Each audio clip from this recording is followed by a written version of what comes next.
In today's ever-changing world, there aren't too many things you can count on with any certainty. Folk back in the day made a big stink about trying to predict the future. Now a look at the world around you will make one thing obvious. There weren't too many clairvoyant types back then. But you don't have to see the future to know that some things are bound to repeat themselves, sometimes more than once.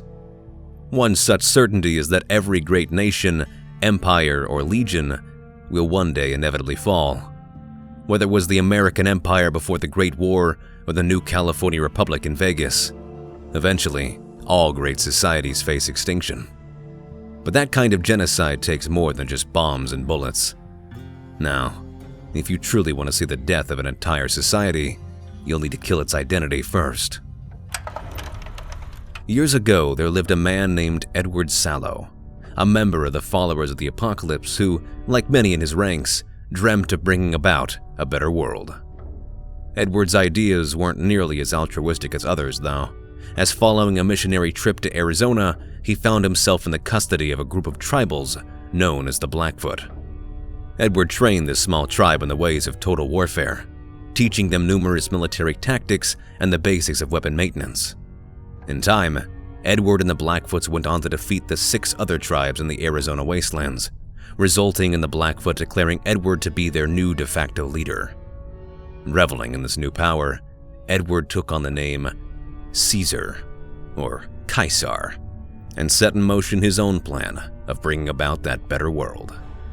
Caesar quickly reorganized the tribals he had conquered into a genuine fighting force, a genuine legion.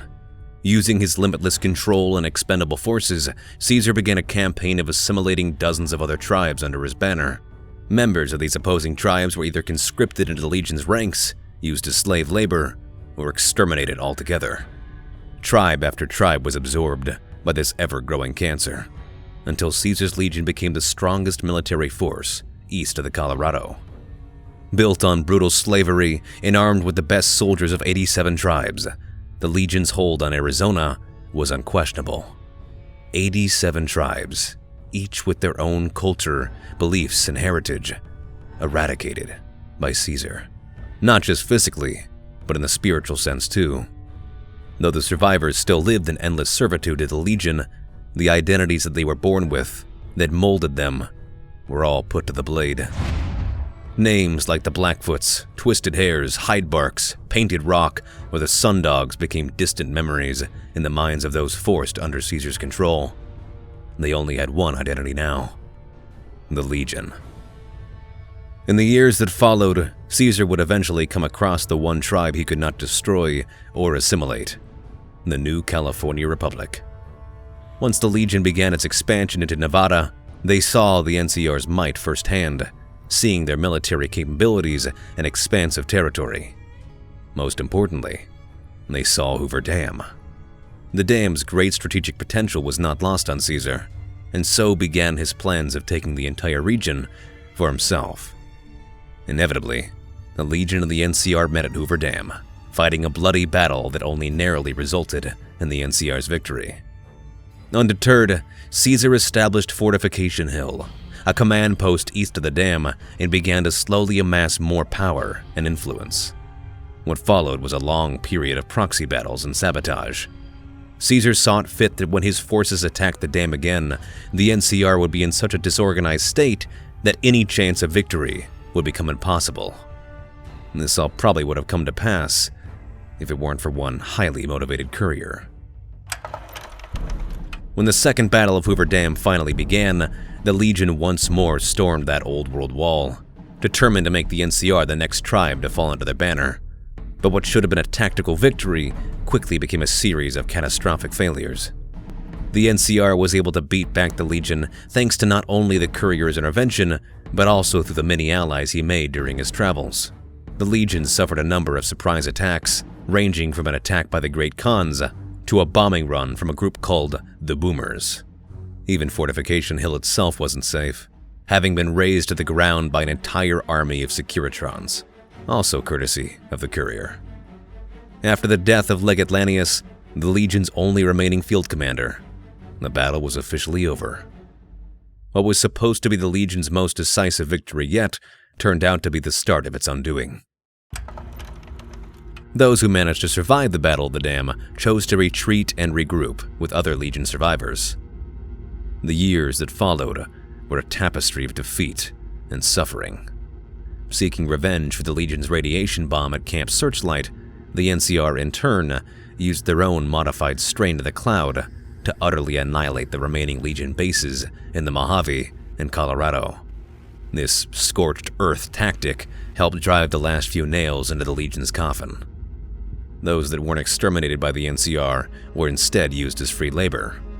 The remnants of the Dead Bear tribe saw this firsthand when they were brought to the Sierra Madre. The tribals were adept at navigating the villa's toxic cloud, scrounging for pre-war artifacts to take back to their NCR wardens. However, once a new figure stepped in to take Caesar's place, the Dead Bears tribe had a new tyrannical ruler to follow. Renaming themselves the Cloudwalkers, the tribals staged a bloody revolt against the NCR station there, forcing those they didn't kill to abandon the casino altogether, destroying the only gate out behind them. After the bloodshed ended, the Cloudwalkers proudly flew the flag of the Legion once more, as their new Caesar gave a rousing sermon of how they should all rejoice in their grand victory. Their new identities began and ended at that old world casino. One legionary splinter still resided in the Mojave well after the Second Battle of Hoover Dam, taking the town of Novak during the Legion's assault. Already stretched thin, the NCR either didn't have the men or just didn't care enough to retake the settlement, leaving it in Legion's hands for years. Unfortunately for them, with the arrival of the tunnelers and the Divide's dust storms, the Legion contingent there faced a problem that brute force could not solve: hunger. With their leaders dead and their supply chains devastated by tunnelers, the Legionnaires at Novak faced potential extinction, until their leading Centurion offered a solution. Calling upon the heritage of his old tribe, the Centurion taught his men the tradition of devouring the bodies of those slain in combat. The belief was that by consuming the flesh of an enemy, you would in turn gain their strength and power, becoming even greater warriors. The Centurion believed that by using this tactic, he and his Legionnaires would walk out of the Mojave stronger than all others and go on to rebuild the Legion once more. It only took a few years for him and his men to become nothing more than a band of crazed cannibals. Instead of following the flag of the bull, the remaining survivors in Novak came to instead worship the all-knowing god, Motel, having by this point forgotten their past lives altogether.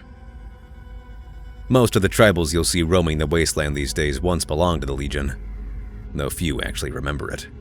They operate out of former Legion-controlled areas, old bases that still proudly fly the bull's flag for an army that no longer recognizes it. After the loss of their leaders, many of the now former Legionnaires quickly reverted to their tribal ways, returning to whatever heritage and culture they possessed before their assimilation. Old Legion headquarters that had once stood for the faction's strength and resilience are now meager cannibal camps or desecrated holy places, their inhabitants caring little for the history, even if they were once a part of it. After many years of conquest, assimilation, and expansion, the death of the Legion had finally come. There was no exact moment at which the Legion died. Their demise was a gradual, slow death of attrition. Every legionary killed took a bit of the Legion with them. Their society was one dependent on constant expansion, a feature that only worked for so long. The Legion was, in a sense, an idea, one that, over time, was slowly forgotten by those who once so proudly believed in it. There's a certain cruel irony in the Legion's fate, a faction so committed to annihilating the identities of those it absorbed, but unable to prevent itself from suffering that same fate. Like all great nations and societies, destruction was inevitable, a cruel fact of life in the day's world. Maybe one day, something else will take the Legion's place, and maybe it might even learn from the failures of its past, though I wouldn't bet on it. The fate of the Legion is a sobering reminder of just how far a great power can fall in just a short amount of time, how even those who think they have control over their own futures are still powerless to the hands of fate.